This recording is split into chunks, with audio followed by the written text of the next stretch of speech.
রাদিয়াল্লাহু তাআলা আনহাকে শহীদ করা হলো। তিনি তার জীবনটাই শহীদ করে দিলেন।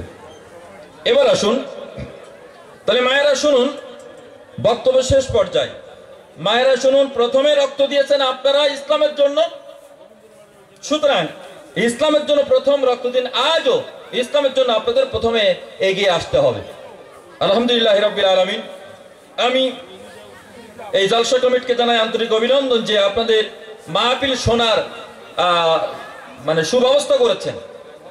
এই যে প্রজেক্টের মাধ্যমে মাহফিল শোনার যে ব্যবস্থা করেছেন, এজন্য আমি মাহফিল কমিটিকে অভিনন্দন জানাই যে আজকের আপনারা প্রথম সারিতে চলে আসুন।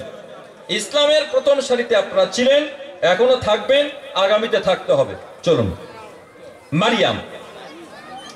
মারিয়ামকে বদনাম দেওয়া হয়েছিল। এত বড় বদনাম পৃথিবীতে আর কাউকে দেওয়া হয়নি। কি বদনাম দেওয়া হয়েছিল? জেনা কর্তৃক তিনি গর্ভবতী হয়েছেন।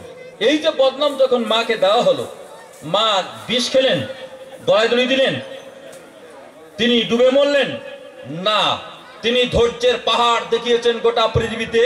মা মারিয়াম, এটা ঈসা আলাইহিস সালামের মা,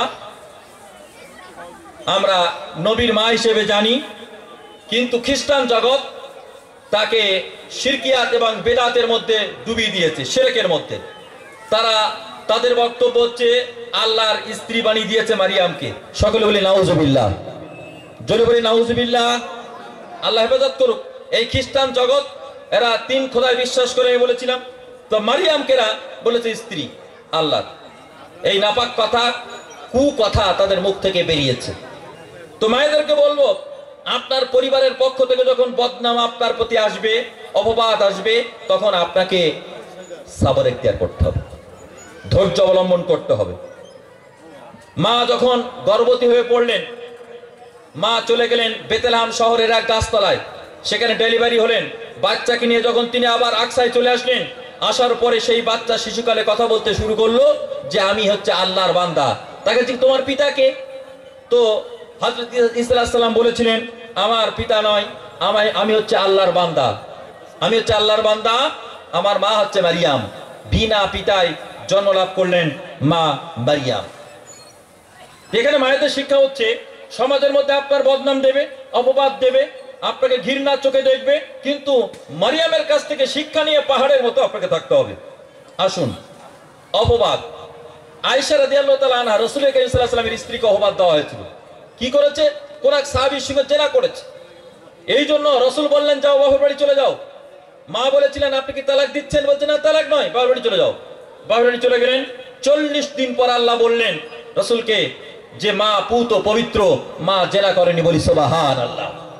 রাসূল আনতে গেলেন, আবু বকর সিদ্দিকের বাড়ি আনতে গেলেন, মাকে ডাকলেন, মা বেরিয়ে আসলো, চলো, শুনিয়ে দিলেন যে আপনি পুত পবিত্র, মুনাফিকেরা আপনাকে জেনাকারী বলেছে, জেনা করেছেন, এ কথা বলেছে। তখন আবু বকর সিদ্দিকের স্ত্রী অর্থাৎ আয়েশার মা, আয়েশা রাদিয়াল্লাহু তাআলার মা বলছেন, তুমি রাসূলুল্লাহর প্রশংসা করো। বলে, আমি রাসূলুল্লাহর প্রশংসা করতে পারবো না। তা কি করব? বলছে, আমি রাসূলের প্রশংসা করব না, আমি সেই আল্লাহর প্রশংসা করব যে আল্লাহ আমাকে আজকের পুত পবিত্র বলেছেন, নির্দোষ বলেছেন। আমি আল্লাহর নবীর প্রশংসা এখানে করতে পারবো না। কত বড় জ্ঞানী মহিলা দেখুন, কত বড় জ্ঞানী আমাদের মা। তিনি বলেন, আল্লাহর প্রশংসা করব, আমি রাসূলুল্লাহর প্রশংসা করতে পারবো না। এই কারণে যে তিনি আজকে আমাকে 40 দিন পর্যন্ত বাপের বাড়িতে রেখে এসেছিলেন। এখানে মায়েদেরকে বলবো, যদি আপনার স্বামী তৎক্ষণিক কোনো সিদ্ধান্ত নেয়, কঠিন সিদ্ধান্ত নেয়, আপনি মাথা গরম করবেন না। মায়ের কাছ থেকে শিক্ষা নিতে হবে, কঠিন সিদ্ধান্ত নেওয়ার জন্য মায়ের কাছ থেকে শিক্ষা নিতে হবে। চলুন, দরিদ্রতা ছিল মায়ের, মা ফাতেমার, যেটা বলেছি 3 দিন খাওয়া হয়নি। বাড়িতে খাওয়া দাওয়ার কষ্ট, বিদ্রোহ কষ্ট হলে আল্লাহকে জানাতে হবে, সবর করতে হবে। এটা সূরা দাহারের মধ্যে এসেছে। এরপরে বলল মারিয়াম, এই জীবনীগুলি আপনাদের পড়াতে হবে, এই জীবন ইতিহাসগুলিকে মায়েদের পড়াতে হবে। মায়েরা ভালো হয়ে যাবে, মায়েরা অবশ্যই ভালো হয়ে যাবে। রহিমা, তার স্ত্রী, তার স্বামী ছিল আইয়ুব আলাইহিস সালাম, তার গায়ে ঘা হলো, তাকে জঙ্গলে রেখে আসা হলো। মা সেখানে গিয়ে খেদমত করতে লাগলেন। খেদমত করতে করতে এক পর্যায়ে আল্লাহর নবী সুস্থ হয়ে গেলেন। এই ঘটনা আল্লাহ পাক কোরআনে বললেন। কেন বললেন? যে আমাদের দেশে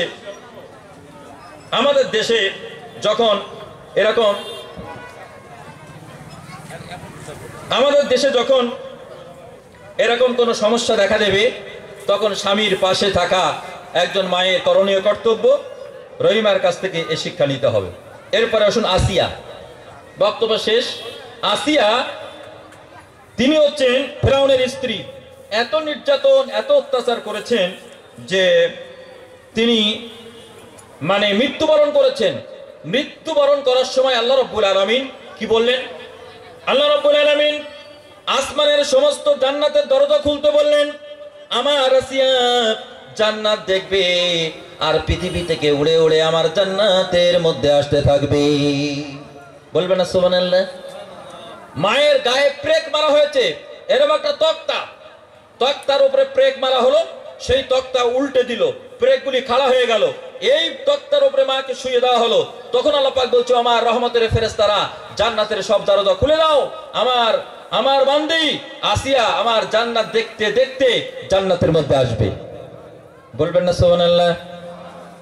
বলি সুবহানাল্লাহ। রাবিয়া, মহিলাদের মধ্যে রাবিয়া হচ্ছে আপনার সর্বশ্রেষ্ঠ একজন মহিলা, যিনি আল্লাহর ওলি বলে স্বীকৃতি লাভ করেছেন। আমার প্রিয় বন্ধুগণ, সেই রাবিয়া কি করলেন? মা রাবিয়া তিনি আল্লাহর ওলির দরজা পেয়েছিলেন। আল্লাহর ইবাদত বندگی করতে করতে তিনি আল্লাহর এত নিকটবর্তী হয়ে গিয়েছিলেন। এক বর্ণনা এসেছে, এটা রুহানি জগতে, মক্কা তার কাছে এসেছিল স্বপ্নের জগতে। তিনি ভ্রমণ করতে যাচ্ছিলেন, মক্কা তার কাছে এসে হাজির হয়েছিল রুহানি জগতে, স্বপ্নের জগতে। আমার প্রিয় বন্ধুগণ, আমাদের মনে রাখতে হবে আল্লাহর ইবাদত বندگির ক্ষেত্রে আমার মায়েদের এই কয়েকটা জীবনী আপনাদের পড়াতে হবে, আপনাদের জানাতে হবে। এবার সর্বশেষ একটা কথা বলি, মায়েদের ব্যাপারে বক্তব্য শেষ করব, অন্য বিষয় শুরু করব। সেটা হচ্ছে, লক্ষ্য করে দেখুন, হজ করতে গেলে তিনটা ফরজ, একটা ইহরাম বাঁধা, একটা আরাফাতে যাওয়া, একটা মক্কা তাওয়াফ করা, তিনটে। এর মধ্যে ওয়াজিব আছে ছটা।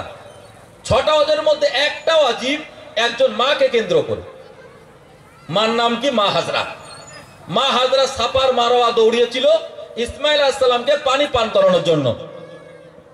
কিন্তু সেই পানি পান করানোর কথাটা আল্লাহ পাক এত ভালো লেগেছে, আল্লাহর এত নিকটবর্তী হয়ে গেছে, যে আল্লাহ পাক গোটা পৃথিবীর নারী আর পুরুষকে বললেন, মক্কায় গেলেই সাফার মারোয়া তোমাদের সাই করতে হবে, দৌড়াতে হবে। বলি সুবহানাল্লাহ।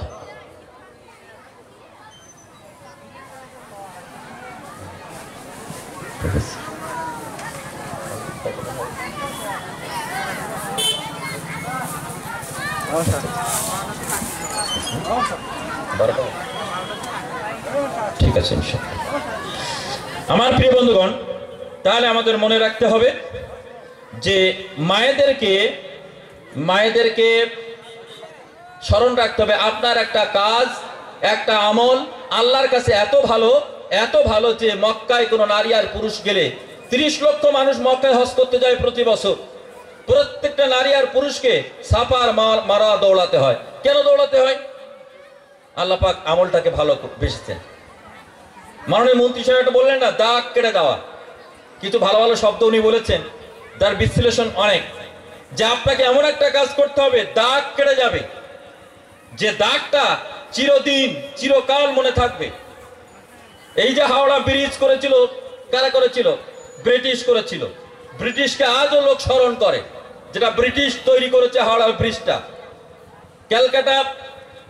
কলকাতা বিশ্ববিদ্যালয়, এটা এখনো স্মরণ আছে। আলিয়া মাদ্রাসা এখনো স্মরণ আছে। ব্রিটিশরা এই সমস্ত প্রতিষ্ঠান যখন তৈরি করার পরে এখানে মানব কল্যাণের জন্য তৈরি করেছিল, যা আজও স্মরণ আছে। মাননীয় মন্ত্রী বললেন যে আপনাকে এমন একটা কাজ করতে হবে যে দাগ যেন কেটে যায়। এগুলি কোরআনের কথা, এগুলি বেদের কথা, বাইবেলের কথা। তিনি অযথা কোনো কথা বলেননি, সবই গুরুত্বপূর্ণ ভালো ভালো কথা বলেছেন, যেগুলি বিশ্লেষণ করলে অনেক ভালো ভালো আমরা দিক পাবো, প্রত্যেকটা দিক আমরা পাবো। আমার প্রিয় বন্ধুগণ, তো আপনাদেরকে আমি এ বিষয় এখানে শেষ করছি, যে মায়েদের ব্যাপারে আপনাদের খুবই স্মরণ রাখতে হবে। মায়েদের উপরে আলোচনা শেষ করলাম, যে মায়েদের ব্যাপারে আপনারা খেয়াল রাখবেন। যে পুরুষ স্ত্রীদের ধরে মারধর করেন, আমি অনুরোধ করব, হাতে ধরে বলবো মায়েদের গায়ে হাত দেবেন না আজ থেকে। আল্লাহর নবী তার স্ত্রীদের গায়ে কোনো তো হাত দেয়নি, মারধর করেনি, কিন্তু আমরা আমাদের স্ত্রীকে মারি, বাড়ির কন্যা পুত্র সন্তানকে মারি। মারধর করবে না, ভালোবেসে আপনি কোনো জিনিস দেবেন, সহজে মায়েরা নেবে, কন্যা পুত্র সন্তান নেবে। মারধর একদম করবেন না। এটা ইসলাম, এটা কোরআন, এটাই নবী। কিন্তু আমরা প্রতিদিন দামি দামি লোক স্ত্রীর গায়ে হাত তুলি, দামি দামি লোক কন্যা পুত্র সন্তানকে মারি। না বন্ধু, মারা যাবে না। রাসূল নিষেধ করেছেন। তারা হচ্ছে আমাদের স্বর্গের পথ, জান্নাতের পথ। আমাদের জান্নাত দেখিয়েছেন আমাদের মায়েরা। নাহলে আমরা জেনা ব্যভিচার করে এইডসের রোগী হয়ে রাস্তায় ঘুরতাম। এইডসের রোগী হয়ে যদি মা বাড়িতে না থাকতেন, আমাদের স্ত্রী বাড়িতে না থাকতেন, তাহলে আমরা এইডসের রোগী হয়ে রাস্তায় ঘুরতাম, হাসপাতালে থাকতে হতো। সুতরাং মায়েদের গায়ে স্পর্শ করা যাবে না, মারা যাবে না। ওয়াশিরু হুন্না বিল মারুফ, আল্লাহ পাক বলেন স্ত্রীদের সঙ্গে ভালো ব্যবহার করো। কথা শেষ, আমি আর বাড়াবো না। এবার আসুন, এই বিজ্ঞান ভিত্তিক একটা কথা বলবো, আলোচনা শেষ করব, দোয়ার দিকে ফিরে যাব। সূরা আলাক। আল্লাহ রাব্বুল আলামিন পবিত্র কোরআনে কারীমের মধ্যে বললেন, ইকরা বিসমি রাব্বিকাল্লাযী খালাক খালাকাল ইনসানা মিন আলাক ইকরা ওয়া রাব্বুকাল আকরাম الذي علم بالقلم علم الإنسان ما لم يعلم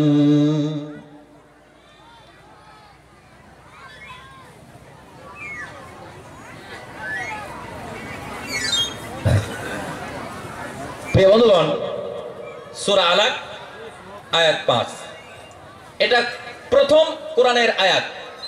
আল্লাহ অবতীর্ণ করেছেন। কি বললেন? আল্লাহ বললেন ইকরা, তুমি পড়ো। পড়তে বলেছেন, কোরআন পড়তে বলেছেন, কোরআন তেলাওয়াত করতে বলেছেন। ইকরা বিসমি রাব্বিকাল্লাযী খালাক খালাকাল ইনসানা মিন আলাক, কোরআন পড়ো।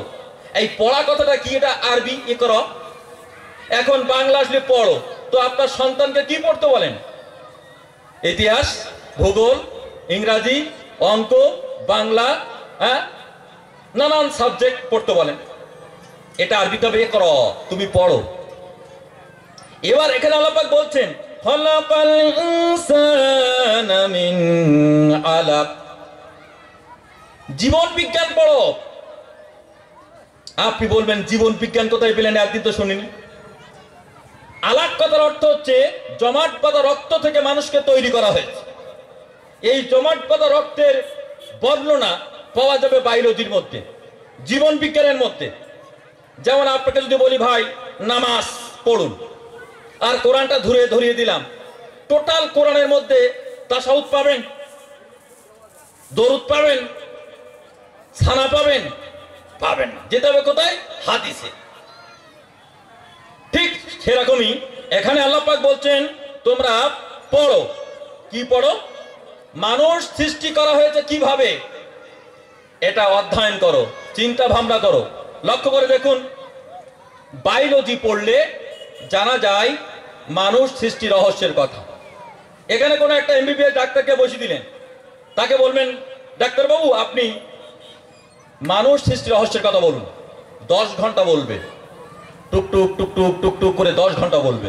আমাকে বললে 10 মিনিট, আর পারবো না, কারণ আমি তো বায়োলজি পড়িনি, আমি তো বায়োলজি নিয়ে পড়াশোনা করিনি, গবেষণা করিনি।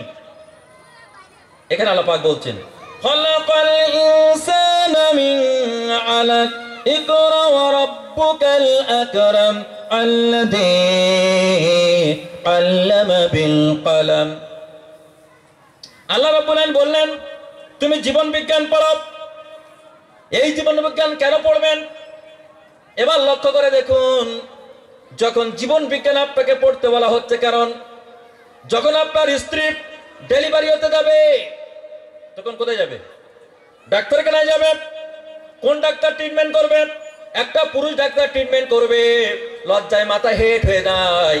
একটা পুরুষের সামনে উলঙ্গ হতে পারে না। আর একটা মা যখন একটা পুরুষ ডাক্তারের সামনে উলঙ্গ হয়ে ডেলিভারি হতে হয়, লজ্জায় মাথা হেট হয়ে যায়, তারপরে যেতে হয়। এখন ইসলাম বলছে নারী নারীর ট্রিটমেন্ট করবে, পুরুষ পুরুষের ট্রিটমেন্ট করবে। এই চিকিৎসা পরিষেবা নারী নারীর কাছ থেকে নেবে, পুরুষ পুরুষের কাছ থেকে নেবে। আল্লাহ রাব্বুল আলামিন বললেন, হে দুনিয়ার মানুষ, তোমরা পর্দা করো। আপনি বোরকা পরলেন, বোরকা পরালেন, আর ডেলিভারির সময় ওই ডাক্তারের কাছে দিয়ে আসলেন। ডাক্তার বলল, তুমি কে? বলে, আমি স্বামী, বাইরে বসো। আপনি স্বামী, আপনাকে বাইরে বসে রাখলো, ও ডাক্তার ট্রিটমেন্ট করছে জনমের মতো। এবার লক্ষ্য করে দেখুন পর্দা নামক বিধানটা কেমন করে পালন করবেন। পর্দার বিধান পালন করতে গেলে আপনার মেয়েকে ডাক্তার বানাতে হবে, আপনার স্ত্রীকে নার্স বানাতে হবে, আপনার পরিবারের সদস্যদেরকে সিস্টার বানাতে হবে, এমএস বানাতে হবে, এমডি বানাতে হবে, তবে পর্দার বিধানটা পালন করা সম্ভব হবে।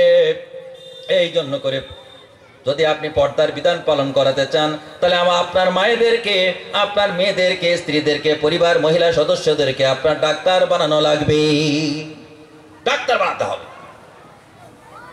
পর্দা তখন কোথায় যায়? তখন বলে মাজুর হালাত, ও মাজুর হালাত। আর মেয়েকে ডাক্তারি পড়ানোর ব্যাপারে তখন আমাদের অ্যালার্জি।